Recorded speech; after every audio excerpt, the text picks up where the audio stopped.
Joining us live is One Nation leader Pauline Hanson. Thank you so much for joining us. So how did it go yesterday? Thank you. I was excited. I was very pleased and proud of the newly elected members to Parliament and seen Malcolm Roberts regain his seat in Queensland. So it was good to see Parliament and the increase in One Nation support. And we heard there from Georgie, who spoke to a few people in and around the Melbourne area, certainly cost of living and some of the main issues, no doubt, front and centre for people, which we'll get to in a moment. But you turned your back along with other One Nation senators yesterday during the Acknowledgement to Country in the Upper House yesterday. What was the reaction? Well, the reaction on the Facebook post that I've put up, plus all the media and the Australian I hear, was huge support from the Australian people. And all I'm hearing is, we've had enough. We're sick and tired of this. We voted for the voice. We didn't vote for this.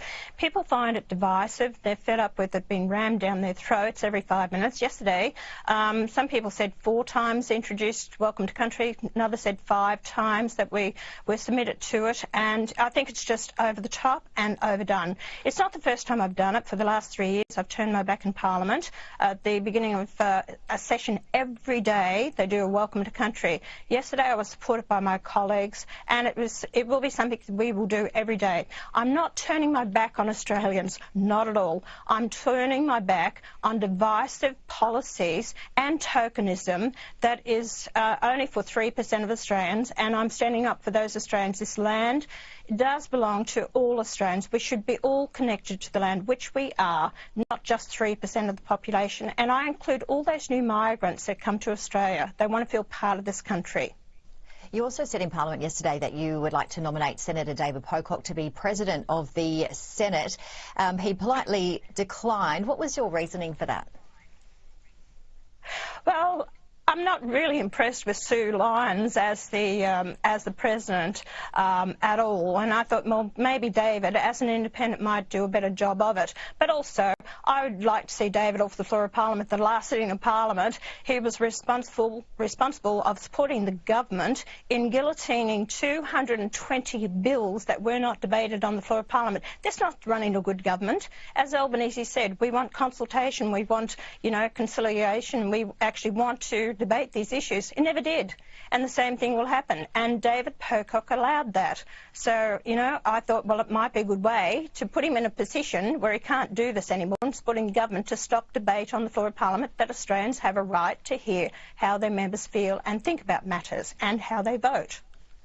And also, we just heard Education Minister Jason Clare talking about cutting off funding for people in the childcare sector that don't meet the minimum standards. Of course, we've all heard the absolute devastation with young children of late in childcare centres, and that will be front and centre, Pauline Hanson, as you well know, in Parliament this week. We've spoken to numerous experts in the past week or so about the fact that this is not good enough for our most vulnerable. The Royal Commission into Sexual Abuse 10 years ago, still not enough done. What will you be pushing for in Parliament? What do you want to see done? There has to be a national register of everyone who works in childcare centres. It's not good enough what has happened. Parents have a right to know who is actually with their children. Also, what I'd like to see is that childcare is costing Australian taxpayer $15 billion a year. The government wants to open it up to everyone to access it. We can't afford it. What I would like to see is a lot of parents aren't happy with childcare centres, what they teach their kids, what they're led, what they're taught. We haven't seen Welcome to Country in these childcare centres. It's just ridiculous.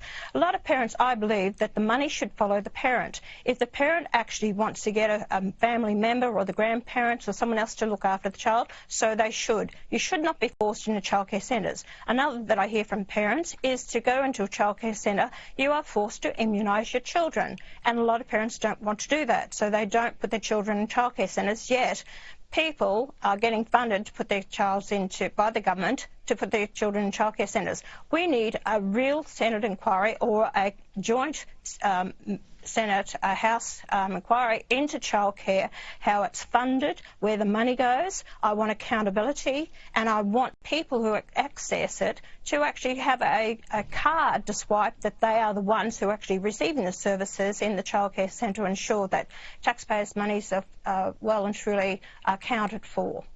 All right, an important week ahead, and we'll be watching closely. One Nation leader Pauline Hanson, thank